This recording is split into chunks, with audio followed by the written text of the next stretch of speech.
Hi guys, welcome back to another video. मैं बहुत दिनों के बाद वीडियो ला रही हूँ, सो सॉरी गाइस, मैं मिडिल में थोड़ा इनएक्टिव हो गई थी ड्यू टू सम घर में मेडिकल इशू चल रहा है।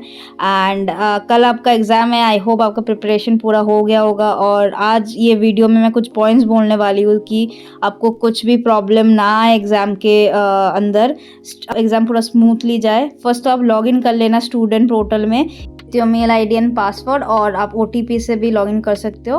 तो इसका लिंक मैं नीचे दे दूँगी, आप डायरेक्टली उसमें क्लिक करके भी इस वेबसाइट में आ जाना, ठीक है।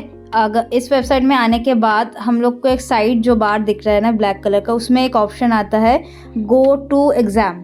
तो ये गो टू एग्ज़ाम आप क्लिक करना। उसके पहले एक चीज़ कि आप सभी ने I hope admit card generate कर लिया होगा, इज़ वेरी इंपॉर्टेंट। और लास्ट डेट आज ही है, मतलब 48 आवर्स उन लोगों ने बोला है। तो आई होप आप सभी ने एडमिट कार्ड जनरेट कर लिया होगा। तो अभी गो टू एग्ज़ाम ऑप्शन में जाने के बाद हमें ऐसा एक इंटरफेस मिलेगा। तो इधर आप देख रहे हो एंटर योर एक्सेस की। तो आपने जो एडमिट कार्ड जनरेट किया होगा ना, उसमें आपको एक एक्सेस की मिलेगा विच इज़ वेरी प्राइवेट। आप किसी के साथ वो शेयर मत करना, ये आपका पर्सनल एक्सेस की है एंड इसी को आपको देना पड़ेगा। तो कल हमारा प्रोफेशनल कम्युनिकेशन का एग्ज़ाम है, उसके पास को एक्सेस की मिल जाएगा, उसको देख के आप एग्ज़ाम में एंटर कर लेना। अभी इसमें कुछ नहीं होगा क्योंकि अभी लिंक एक्टिवेट नहीं हुआ है, कल से वो एक्टिवेट हो जाएगा। And second point is that semester 1 के स्टूडेंट हैं, उन लोगों के लिए फर्स्ट टाइम एग्ज़ाम है। तो आई सजेस्ट कि 30 मिनट्स पहले या फिर 1 घंटा पहले आप बैठ जाओ लैपटॉप के सामने, सिस्टम चेक कर लो। क्योंकि ऐसा होता है कि पहले दिन सब कुछ काम कर रहा है, कैमरा वैमरा सब कुछ काम कर रहा है, लेकिन उसी दिन कुछ प्रॉब्लम आ जाता है। तो 1 घंटा पहले ही बैठ जाओ, देख लो सब कुछ सिस्टम ठीक ठाक काम कर रहा है कि नहीं, एंड देन आप एग्ज़ाम में लॉग इन कर जाओ। जैसे मेरा आफ्टरनून बैच, मतलब आफ्टरनून टाइमिंग मैंने एग्ज़ाम बुक किया है अराउंड 2 to 4 के स्लॉट में। तो मैं ऐसा 2 बजने से पहले बैठ जाऊंगी और 2 बजे तक मैं लॉगिन कर जाऊंगी एक्सेस की दे के। तो उसमें क्या होता है, अगर आपको कुछ टेक्निकल एरर की वजह से डिले भी हो जाता है तो टाइम में आपका एग्ज़ाम शुरू हो जाता है। और हाँ, इशू होना पॉसिबल है कि होता है, मतलब एमिगो पोर्टल अभी नया हुआ, मतलब लॉन्च किया उन लोगों ने, कुछ टेक्निकल इशू हो सकता है। पैनिक बिल्कुल करने की ज़रूरत नहीं है। अगर जो प्रॉब्लम एमिगो के तरफ से होगा, एमिटी की तरफ से होगा, वो लोग रिजॉल्व कर लेंगे। उसके अलावा भी आप ये जो स्टूडेंट हेल्पलाइन नंबर है ना, वो हैंडी रखना। जो आपका काउंसलर का नंबर है ना, जो आपके पूरे एडमिशन टाइम में आपके साथ थे, जो आपको रेगुलर कांटेक्ट में है ना, उनका नंबर भी आप साथ में रखना कि कोई इशू हो, कोई प्रॉब्लम हो, आप उसको एड्रेस कर सकते हो, उनको कॉल कर सकते हो, वो आपको सजेशन दे देंगे। कि पैनिक करने की कोई ज़रूरत नहीं है। फर्स्ट ऑफ ऑल वो सॉल्व हो जाएगा और आप स्मूथली आपका एग्ज़ाम दे पाओगे, ठीक है।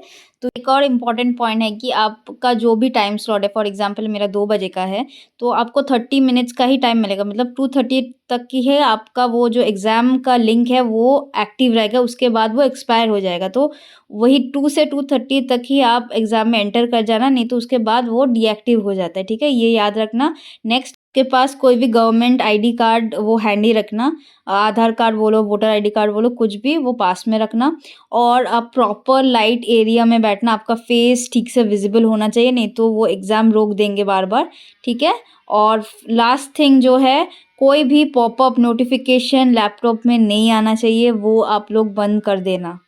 नोटिफिकेशन और पॉपअप बंद करने के लिए आप विंडोज सेटिंग में जाना और फिर आप सिस्टम के अंदर नोटिफिकेशन ओपन करके ये जो ऑन ऑप्शन है इसको ऑफ कर देना, और सब ऑफ हो जाएंगे। कुछ भी पॉपअप होना चाहिए सब ऑफ हो जाएगा। और आई विल सजेस्ट आप डीएनडी भी एक्टिव कर लो, आपके पास ये ऑप्शन होगा डीएनडी ऑन करने का, ये भी ऑन कर लो, तो कोई भी टाइप का डिस्टर्बेंस आपको एग्ज़ाम में नहीं फेस करना पड़ेगा, ठीक है।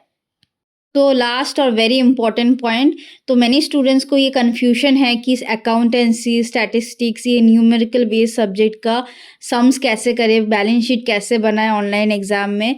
तो मैंने पर्सनली सीनियर से बात किया है, मेरे काउंसलर से बात किया है, सभी लोग एक ही चीज़ बोल रहे हैं कि ऐसा कोई सम नहीं आएगा जहाँ पे आपको ऐसे बैठ के पूरा बैलेंस शीट बनाना पड़ेगा like offline exam. It is a online exam, तो ये कंपैरेटिवली ईजी आएगा। और ऐसा नहीं कि आपको पूरा बैलेंस शीट, फाइनेंशियल स्टेटमेंट ये सब बनाने को बोलेंगे। जो भी सम्स आएगा नॉर्मली फॉर्मूला बेस्ड आएगा, एंड एमसीक्यू में सम्स आएंगे। तो आप पकड़ के चलो कि 80% आपका थ्योरी होगा तो 20% सम्स होगा। जो सम्स आएंगे वो भी फॉर्मूला बेस्ड आएंगे, जैसे जैसे हमने किया था ना असाइनमेंट 6 में केस स्टडी में जैसे हमने प्रॉब्लम सॉल्व किया था वैसे ही आएँगे। ऐसा नहीं कि आपको बड़ा कुछ ऐसे सम्स देंगे उसको सॉल्व करने बैठना होगा, आपको टेबल्स बनाना पड़ेगा, ऐसा कुछ नहीं होगा, ठीक है? तो उसमें आप रिलैक्स रहो, आपको हाँ, आपको ऐसा क्या है केस स्टडी सिनेरियो दे दिया उसको एक्सप्लेन करना पड़ेगा, आपको टाइपिंग ही करना पड़ेगा ज़्यादातर।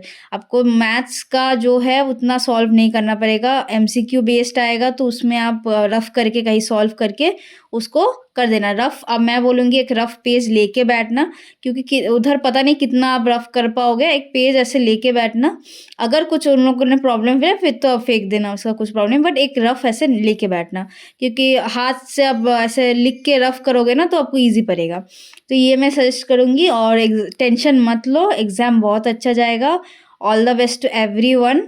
ओके मिलते हैं नेक्स्ट वीडियो पे। Bye bye.